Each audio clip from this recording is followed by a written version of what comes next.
Hello guys, welcome back to Civil Engineers YouTube channel. In this short video lecture, I would like to guide you about basic information for civil engineers. If you are working on construction site, if you are studying, so these informations are very helpful to know about basics, especially on construction site. So let's get started guys. If you have any question related to this short video, so you can comments, I will respond you.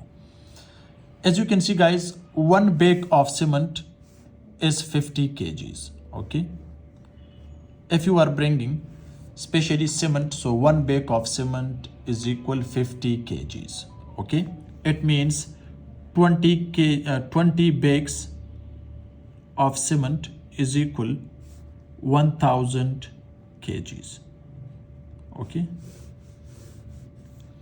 next guys, one bag of cement is equal 0.0347 meter cube. So this is the volume of one bag cement in meter cube. Okay, when you find the volume of cement, then if you want to convert it to the meter cube, okay, so you will so in meter cube, then you can find the total. It means so 0.0347 in this volume we have 50 kg of cement. Okay, our 50 kg cement is equal 0.0347 meter cube. Our one bag of cement is equal, or the volume of one bag of cement is this one, 0.0347 meter cube. Okay, and 1 meter cube of cement is equal, in 1 meter cube of cement we have 28.8 bags. Okay, so if you have the volume of cement, suppose if we have 1.5, so 1.5 is equal 28.8 kgs, then you will get the total numbers of bags. So if you have 1 meter cube volume of cement, it means we required 28.8 bags. Okay, say 29 bags. Now the density of cement is 1440 kgs per meter cube. In 1 meter cube we have the volume of cement in kgs, are the weight of cement in kgs 1440 kg per meter cube. So it means this is the density of cement, okay, in meter cube. Next guys, to find the weight of steel, so use the formula d square divided by 162, where d is equal in millimeter. Okay, so d square should be in millimeter. Okay, so millimeter square like this. Okay, so how, suppose we are using 12 mm die of steel rod, so 12 multiply 12, so this is the formula 162. Okay, so therefore d square divided by 162, so 12 multiply 12 divided by 162. Suppose the die of steel rod is 12 mm. Okay, so in that case, how to find the weight of steel? So 12 multiply 12 in millimeter divided by 162, so you will get the value 0.88 kg per meter.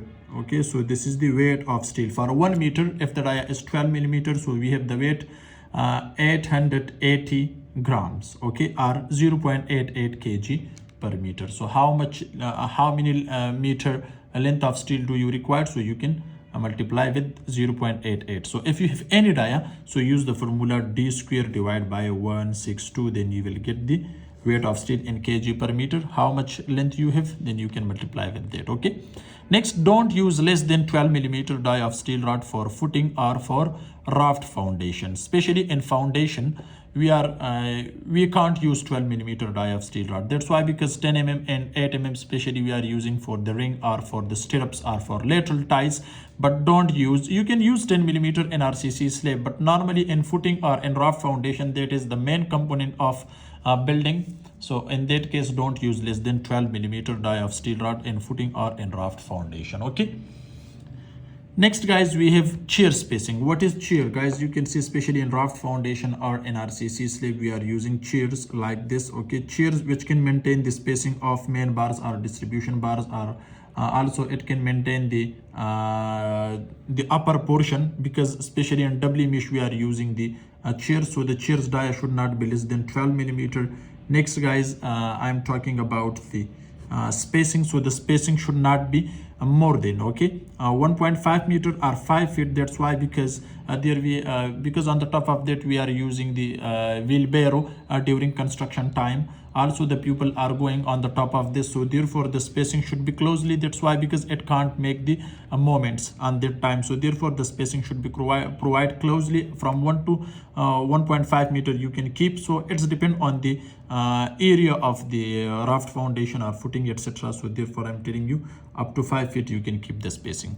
Next guys, the spacing of main bars and distribution bars should not be less than 3 by 3 inches. As you can see, let me show you here. Suppose this is RCC slab, okay, we are using main bars and distribution bars. So for main bars and distribution bars, the spacing should not be less than 3 by 3 inches. That's why, because if you are using 2 by 2 or 2.5 by 2.5 inches spacing for main bars or distribution bars, so in that case we are not able to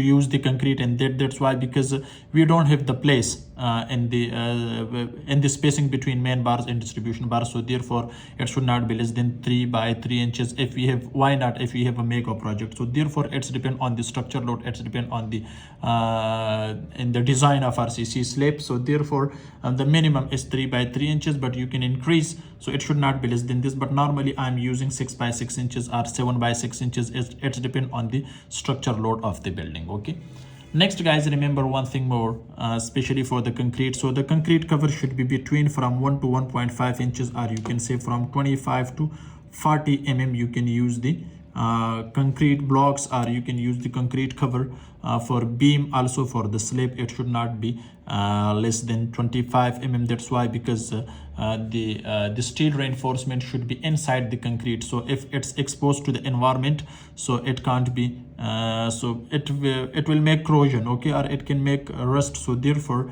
we have the concrete cover from each side, left, right, bottom, top. Especially in RCC slab and beam, it should not be less than 1 inches, but 1.5 inches also we are doing in some cases. Okay, next guys, we have the last one, that is about bent up bar or extra bars. Okay, so bent up bar, crank bar or extra steel rods should be provided in RCC slab. That's why, because at the end of the column, okay, at the distance of L by 4 we require to provide. Suppose here guys, you can see this is a section of RCC slab. Suppose this is column and this is a column, and here let me make it, okay, so this is suppose RCC slab. Okay, so in that case guys, you can see this is one column and this is other column. So here at the distance of L by 4, here L by 4 we have negative bending moment, okay, because here this is the mid. Okay, so therefore we are providing extra steel rods or bent up bar, okay, like this. So this is called bent up bar or extra steel rods. You can provide here at the distance of L by 4, also here at the distance of L by 4. That's why, because we have positive and negative bending moment. At the end of the beam we have here at the distance of L by 4 negative bending moment, here we have positive bending moment. So therefore to resist negative bending moment, you should provide extra steel rods or bent up bar to increase the strength of RCC slab. That's why, because here we have more chances of cracks. So therefore we are providing extra steel rods or bent up bar or crank bar.